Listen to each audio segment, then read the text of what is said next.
let's talk about this video. Like I said, on Twitter alone, it's racked up nearly 10 million views in the space of just over 12 hours. I think it's probably 14 and a half hours to be precise now.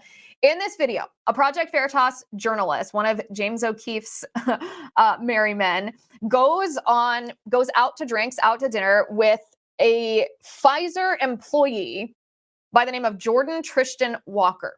Jordan Walker's job title is the Pfizer Director of Research and Development, Strategic Operations, and mRNA Scientific Planning.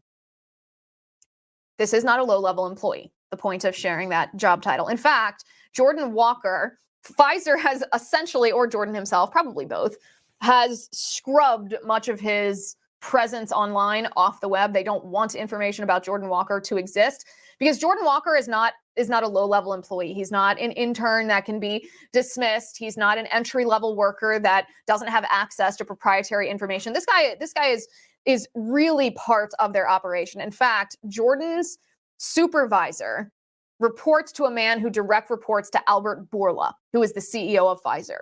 In a global corporation the size of Pfizer, that's pretty high up in the food chain. That means he is a pretty influential person who has access not only to information, but is an active part of the decision-making process, the operational process. That is why his title is Director of Research and Development, Strategic Operations, and mRNA Scientific Planning. And this is what he revealed to the Project Veritas journalist. Take a look. Pfizer ultimately is thinking about mutating COVID? Well, that is not what we say to the public. No, don't tell anyone this. You probably shouldn't tell anyone. You probably shouldn't tell anyone. Okay? We're exploring, no, you know how the virus keeps mutating? Yeah. Well, one of the things we're exploring is, why don't we just mutate it ourselves so we can create undeveloped develop new vaccines, right? So we have to do that. If we're going to do that, though, there's a risk of, as you could imagine, no one wants to be having a pharma company mutating viruses. Be very controlled to make sure that this virus that you mutate doesn't create something it goes everywhere. Something crazy. It's the way that the virus started and moving on. To be honest, it makes no sense if this virus popped out of nowhere. Yeah, I know. Meet Jordan Tristan Walker, a Director of Research and Development Strategic Operations and mRNA Scientific Planning at Pfizer. It sounds like gain of function to me. I don't know. It's a little bit different. I think it's different. It's it's definitely not gain of function. It sounds like it is. I mean, it's okay. No.